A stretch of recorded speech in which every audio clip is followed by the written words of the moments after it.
हमने सोचा जब तक नसीब खान लिख रहा है हम वॉशरूम में जाके सिक लीव याद करके आ गए। हम वॉशरूम गए सिक लीव याद करने, वहाँ पे पहले ही लोग सिक लीव याद कर रहे थे। हमने दरवाजे बजाए, अंदर से आवाज़ें आ रही थी, to the most respectfully government secondary school Azam Basti. Ladies and gentleman, please welcome लाखों में अशरफ शरीफ नेक।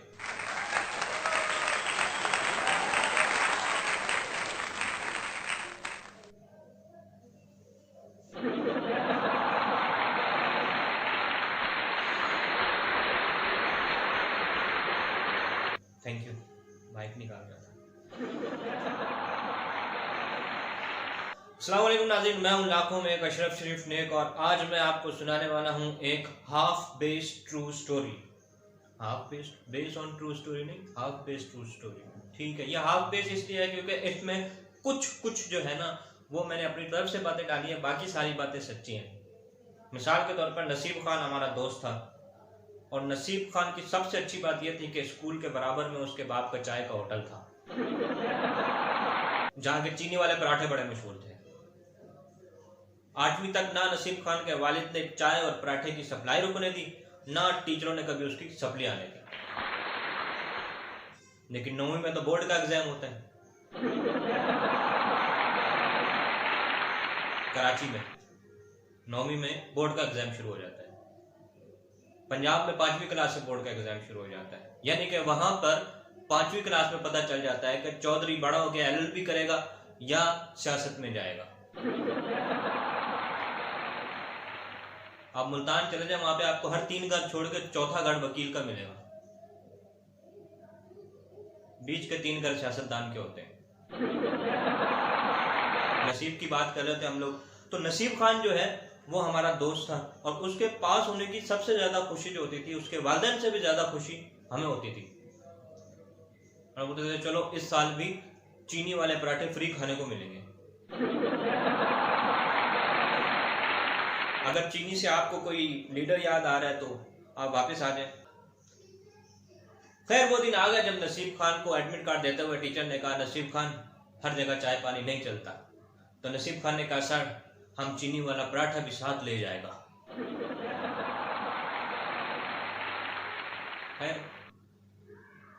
पहला पेपर इस्लामियात का था, थैंक्स टू कारी साहब। उस दिन पता चला हर कारी गलत नहीं होता। नसीब खान इस्लामियात के पेपर में भी फारिग बैठा हुआ था क्योंकि चाय कारी साहब पीते नहीं थे और पराठे नसीब खान का वालिद भेजता नहीं था। बस इसी बात का बदला एक दिन कारी साहब ने नसीब खान से ले लिया था। मदरसे से निकाल दिया था, शरारतें बहुत करता था। फिर उस पेपर में ये अंदाजा हो गया था कि यहाँ पे ना साईं की चलेगी ना भाई की चलेगी। अगला पेपर इंग्लिश का था। जिन्होंने पढ़ना था उन्होंने दिन रात एक कर दिया, पूरे साल की पढ़ाई 2-3 जो छुट्टियां आई थी उसमें कर ली। इवनिंग में पेपर था, हम लोग 1 घंटा पहले वहां पहुंच गए। वहां पे दूसरे स्कूलों के बच्चे भी थे। वहां पे किसी ने अफवाह छोड़ दी कि एग्जाम में क्रिकेट मैच पे ऐसे आ रहा है। दूसरे स्कूल के सारे बच्चे क्रिकेट मैच का ऐसे याद करने में लग गए। हमारे स्कूल के बच्चे जो थे वो आयतल कुर्सी पढ़ने में लग गए। हमने बोला जो चीज याद है उसी को रिवाइज कर लेते हैं, ऐसा नहीं हो पेपर से पहले आयतल कुर्सी पढ़ने लगे वो भी ज़हन में लगा। जिन लोगों ने गवर्नमेंट स्कूल से पढ़ाई की हुई है उनको पता होगा हमारे दुख का, बल्कि वो लोग अभी खून के आंसू रो रहे होंगे, पगले ये क्या कह दिया। गवर्नमेंट स्कूल में सारा साल इंग्लिश उर्दू में पढ़ाई जाती है। हमारे स्कूल में अलग ही सीन था। हमारे टीचर को सिर्फ और सिर्फ एक्टिव वाइज पैसे वाइज आते थे और उसने पूरा साल एक्टिव वाइज पैसे वाइज ही पढ़ाए थे। ये 100% सच्ची बात है। और हम लोग पूरा साल एक ही सवाल करते रहे कि सर इसमें पता कैसे चलेगा एक्टिव वाइज कौन सा और पैसे वाइज कौन सा।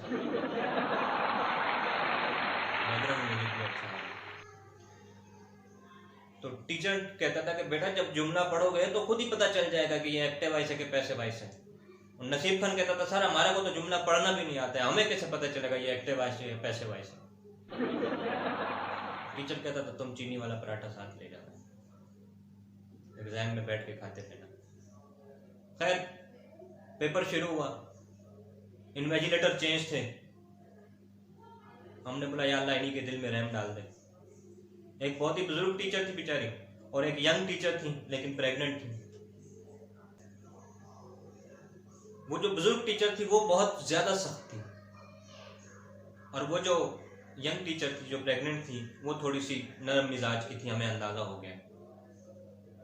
तो हमें जितना कुछ आता था हम लिख के बैठ गए, और उसके बाद दुआएं करने लग गए कि या अल्लाह कोई चमत्कार हो जाए, या अल्लाह कोई चमत्कार हो जाए। और चमत्कार हो गया। वो जो बुजुर्ग टीचर थी उसने बोला मैं नमाज पढ़ के आ रही हूँ, तुम जरा लुक आफ्टर करो। और वो जैसी कमरा इम्तिहान से निकली, हम सब बच्चों ने टीचर को इमोशनल ब्लैकमेल करना शुरू कर दिया। मिस अल्लाह आपको बेटा दे, मिस हम बहुत गरीब हैं, मिस हमारे माँ बाप मरे हुए हैं, मिस हम यतीम हैं, मिस रहम करें, मिस हम आपके छोटे भाई की तरह हैं।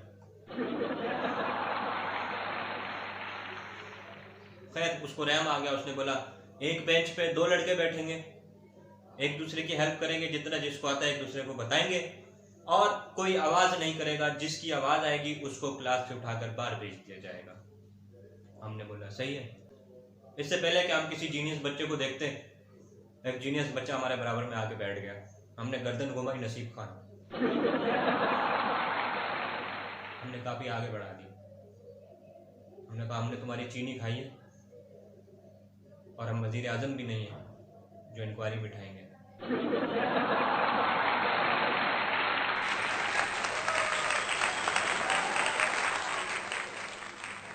हमने सोचा जब तक नसीब खान लिख रहा है हम वॉशरूम में जाके सिक लीव याद करके आ जाते हैं।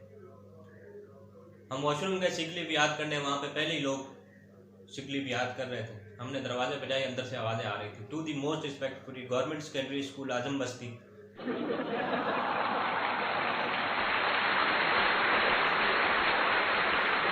बड़ी मुश्किल से एक बच्चा बाहर निकला। हमने बोला याद हुई? बोला थोड़ी सी हो गई, मेरे को नजर निकल।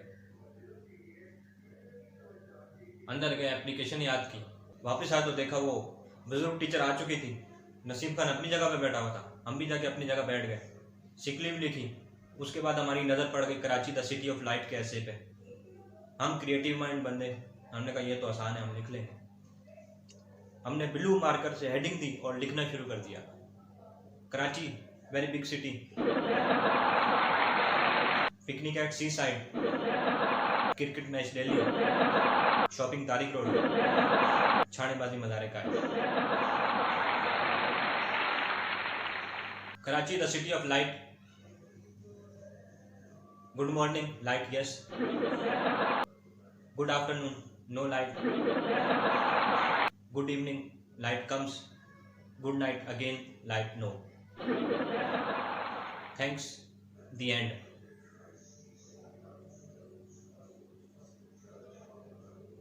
नीचे 2 फूल बना के हम पेपर टीचर को देके बाहर निकले। बाहर आ गए, नंबर काउंट किए, जो कि दुनिया का हर शख्स एग्जाम देने के बाद करता है, बल्कि हर स्टूडेंट एग्जाम देने के बाद करता है। 10 नंबर का ऐसे था, हमने बोला 5 नंबर तो दे ही देगा। इसी तरह से कुल मिलाकर टोटल हमने 45 नंबर का पेपर किया था। हमने बोला 33 तो आएंगे ही आएंगे, 33 तो आएंगे ही आएंगे। नसीब खान ने बोला हमने 60 नंबर का किया, हमारे 50 आएंगे। हमारे पैर तो जमीन निकल गए।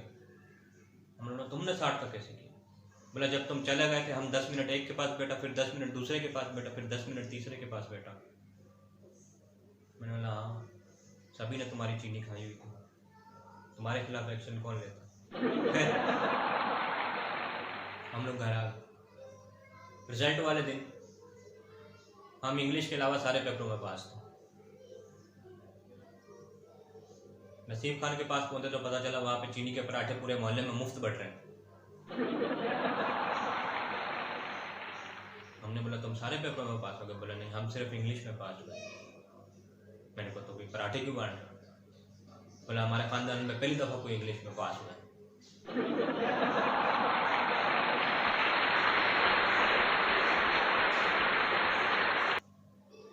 आज नसीब खान का इंग्लिश मीडियम स्कूल है और वो वहाँ पे प्रिंसिपल है।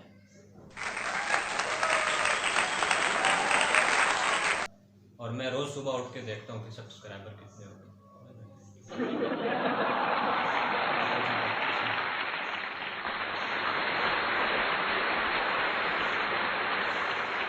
अल्लाह बरकत डालेगा।